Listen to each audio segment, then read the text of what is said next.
Oke, assalamualaikum warahmatullahi wabarakatuh. Kembali lagi bersama kami di Bengkel Sepeda Motor Pak Tarjo. Hari ini kita kedapatan pasien motor Supra suara berisik ya. Oke, kali ini kita akan bongkar kenapa penyebab berisik. Tadi untuk klepnya saya sudah cek, ternyata bukan untuk penyebab berisik, bukan dari klep ya. Nah, karena bukan dari klep, terus kita lari ke pembongkaran. Kita baru bongkar head ya. Untuk kondisi ruang bakar sangat bergerak parah. Ini nanti kita bersihkan.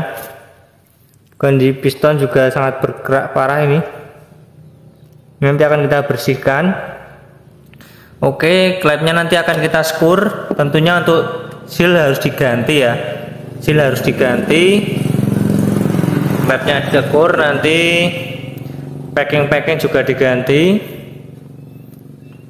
Ini nanti kita bongkar untuk apa namanya ini, untuk pistonnya ya, kita bongkar. Nah, apakah suara berisik berasal dari setang seker, nanti kita akan cek. Oke, kita lanjut pembongkaran. Mohon maaf tidak saya video karena sulit dalam proses videonya. Oke, setelah dibongkar untuk bagian seker dibongkar, kemudian saya cek untuk setang sekernya masih oke ya. Kita pukul ke depan belakang gitu ya. Nah, belum ada ngicik sama sekali, setang seker masih oke. Kemudian saya mencoba untuk membongkar sulingannya, sulingan atau tensioner Supra ini.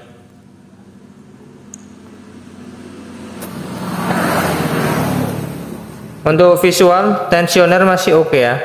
Kenapa? Karena untuk bagian gotri ini belum keluar ya. Gotri yang ada dalam ini belum keluar. Jadi masih oke. Nah, untuk kemungkinan untuk suara berisiknya itu berada pada ini ya. Rantai ketengnya udah melar. Oke. Nah, untuk cara penanganannya kita akan bersihkan untuk bagian seker. Seker kita bersihkan. Kemudian untuk bagian klep kita akan coba lebih maksimalin untuk settingan kerenggangan klep. Tentu saja untuk area ruang bakar kita bersihkan dan klep kita skur, seal klep kita ganti. Headnya nanti kita akan cek lebih detail lagi. Oke, kita langsung eksekusi ya.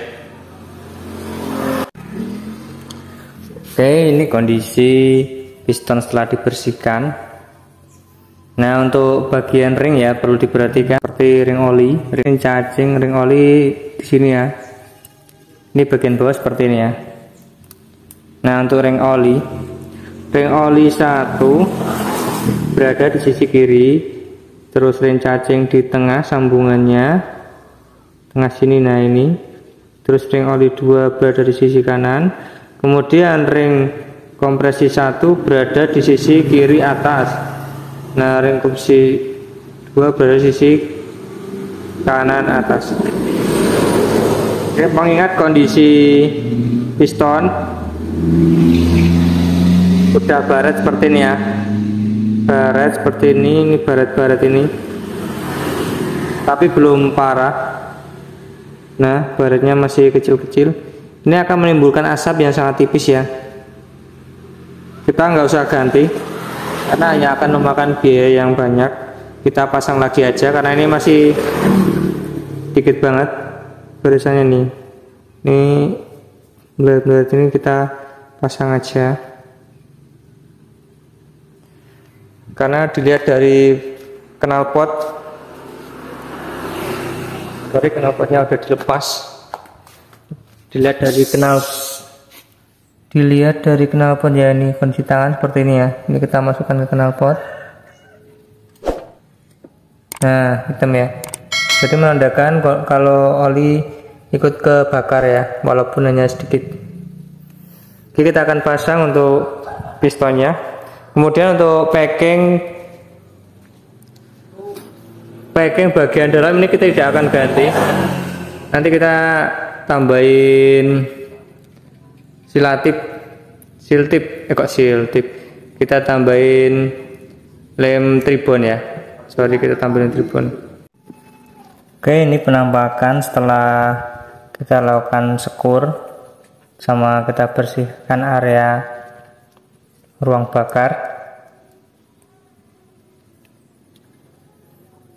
Dan untuk kerenggangan klep ini kita udah setting dari bawah ya. Untuk celahnya ukurannya 0,05, in maupun out sama untuk Supra X lama atau Grand.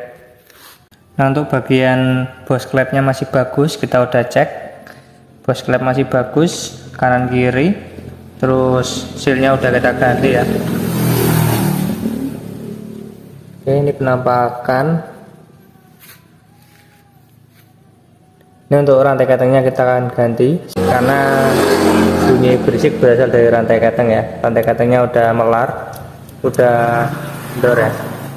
Oke, mohon maaf untuk pemasangan maupun pelepasan tidak saya video karena sulit dalam memegang HP ya. Oke, ikuti videonya selanjutnya. Oke, setelah dilakukan pemasangan bantalan keteng ini, pastikan ini berputar seperti ini, dan untuk ininya juga bisa naik turun ya. Nah, bisa naik turun seperti ini ya, dengan kondisi bautnya ini kencang. Nah, untuk yang tengah ini, untuk yang besar juga sama, ini harus kencang, dan pastikan untuk bantalannya yang di dalam ini berputar juga, bisa berputar juga. Oke, jangan lupa untuk pada saat pemasangan head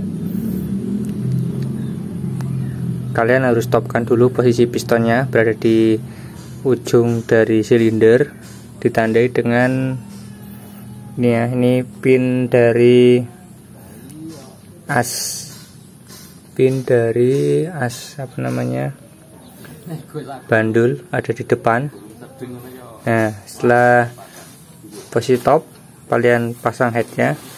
Sebenarnya untuk melakukan pembongkaran atau pergantian keteng tidak perlu dibongkar headnya, ini hanya saja karena sekalian tune up ya, pembersihan kerak, kita bongkar headnya.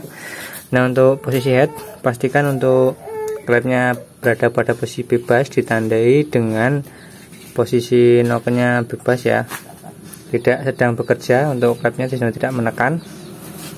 Nah, kemudian untuk pemasangan gear sentriknya ini, nah ini titiknya ini harus sejajar dengan guard yang ini.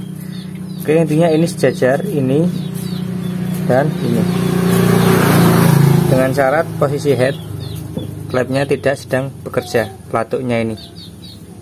Oke,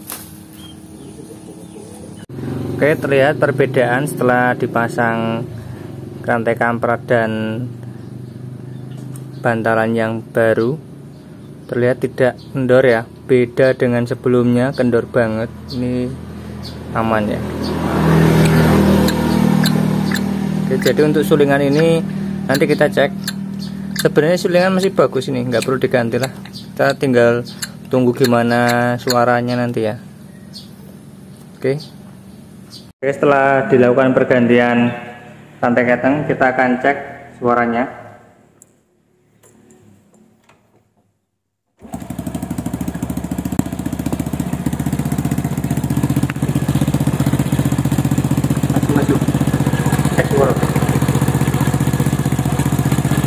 Ya, suara berisik sudah hilang ya, abaikan suara knalpot bocor, suara berisik sudah hilang. Untuk setelan klepnya 0,05 mm ya, in maupun out ya.